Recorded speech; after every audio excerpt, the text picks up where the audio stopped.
Real estate, one of the best assets money can buy. Appreciation, tax write-offs, cash flow, amortization, and a massive amount of leverage that you can utilize. In today's video, we are going to be addressing real estate as an asset vehicle, or really generally just how to buy your first real estate property. Before we dive into this awesome slideshow and I give you all of the knowledge you're going to need to go and buy your first rental property or just your first home, make sure to smash the thumbs up button and subscribe to our YouTube channel, and leave a comment down below if you own a rental property or not, or if you would like to buy a rental property. Furthermore, let's dive in this video right now how you can buy your first rental property and the steps and implementations to utilize. So, step 0 is you are going to need to have a down payment. Now, typically in 2022, you're going to want to at least have anywhere from a 15 to 20% down payment. It can really even be a 10% down payment depending on your credit score and all of those things as well. So keep that in mind. That is step 0.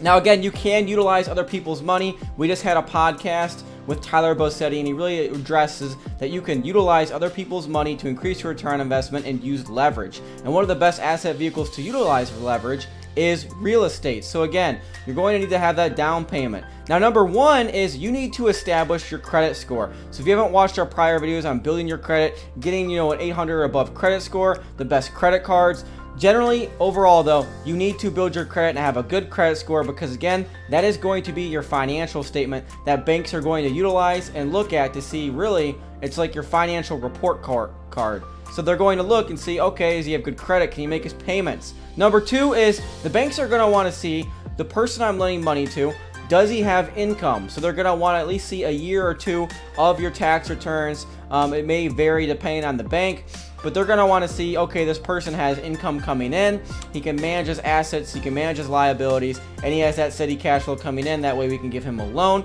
and he has a good credit score. Now, number 3 is what we pretty much just talked about. You're going to need to look in your area, you're going to look in your development area, and you're going to need to talk to a lender. Somebody that's going to lend you the money based off your credit score, based off your work history and your tax returns, and based off your financial statements. And then they're going to be able to set you up with a rate. Typically, we're having rates increase right now, but you're going to have a varied rate depending on all of those metrics combined. And they're going to tell you what loan you apply for, whether it's an FHA loan or whichever loan it may be, and how you qualify and how you can get started. So after you get the loan, after you get approved, after you have a good credit score, and you have money down, or you're using leverage to buy the real estate property, or using OTP, other people's money, that is going to be step number 4. You're going to need to look for rental properties. Now, you can do this a multitude of ways. You can really look in your area. You can talk to real estate agents. You can go on things like Zillow, LoopNet, to name a couple that you could utilize online. But you're going to want to see, what is really fitting your need, what is in a good location, and where is the best marketplace to buy. As Grant Cardone likes to say, it's about the number of doors, and it's about location, location, location. So that's important to keep in mind. So going back to that, what kind of property type, once you figure out what you want to buy and you want to get in real estate and the location, what kind of property type are you going to be buying after you look over properties? Now, is that going to be a single family home? Is that going to be a commercial multi-unit complex that cash flows and all those methods? Now, me personally, I prefer commercial real estate properties, but if you could start in a single family home or in a small home that you can fix up, that's also another great advantage and way to get started in the real estate market. Now, some of these numbers that you can crunch together after you find your property, you've done research, you can just go online and you can search up mortgage calculator, and you can put your home value, the down payment that you're going to be putting in, the interest rate at which you were going to get that loan on, given with the house and all of those metrics in the area, and you can type all of those in. For this example right here, we did a home value of $400,000 with a monthly payment of $1,717 with an $80,000 down payment at 20%. Now, how are you going to figure out if this property cash flows? So these are the things that you're going to run, and I'm going to run through the numbers with you boys and you brothers right now. By the way, if you've watched this video before I spit this amazing knowledge, make sure to smash that thumbs up button if you have not done so already. Leave a comment down below and subscribe if you've not already done so. I really appreciate all the support. We're going to have a multitude of content coming here soon. I really hope you enjoy this video. Now, step 5, again, how are you going to be finding cash flow? Now, you need to look at the monthly costs and add these up. So what is the mortgage cost? In that example, it was $1,717. What is going to be the property tax? Typically for that area, it's going to be about $400. That will vary. You're going to have insurance, and you need to at least put expenses down for $200. And then you're also going to need to factor, you're going to have vacancy depending on whether it's a multi-unit or a single unit family home or whatever it may be. You need to account for all of those things because you're going to have to, fix a washer, a dryer. There may be a month when somebody moves out one of your 4 units or whatever it may be. And you need to have those kept in mind for what the total expenses are going to be. So for this example that we just utilized on a $400,000 home with a 20% down payment, putting $80,000 down with a mortgage of $1,717, that's going to total to about $2,600 per month. Now, if you do that, and you do $2,600, typically you're going to rent a unit like that for $3,200. So that's going to give you about $800 of cash flow. Now, something that's awesome about real estate, not only can you use leverage and really, be able to have a lump sum of wealth generated by using leverage, is you're going to be getting that cash flow. And while you're receiving that cash flow, you're going to be able to pay down the debt of whoever is living in your property. Also, on top of it, putting money into your pocket, you're going to be getting about a 12% cash or ROI, return on your investment, which is going to be about $4,700 a year in equity as well. So that's very important to keep in mind. Now, something else to keep in mind. If you're getting that $800 cash flow, and you're going to have 12% cash return, that's $4,700 a year in equity. But on top of that, you're also getting all of that cash flow, which is going to be about $14,300 total a year. How did I get that number? I did $800 times a month with this 12, which is $9,600 per year, plus the $4,700 in equity that the person that's living in the unit or whatever it may be is paying down, which is actually a total of an 18% return on investment, which is a great return.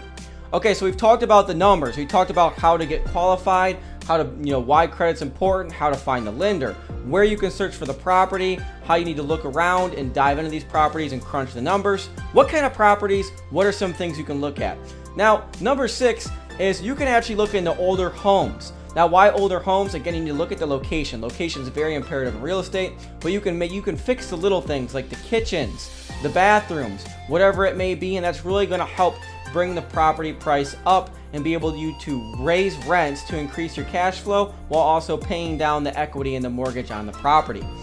So location is also very imperative, and not only is location imperative, but paying down that property and being able to get that cash flow is awesome. Not to mention, number 7 is you are going to have to make offers once you find that property.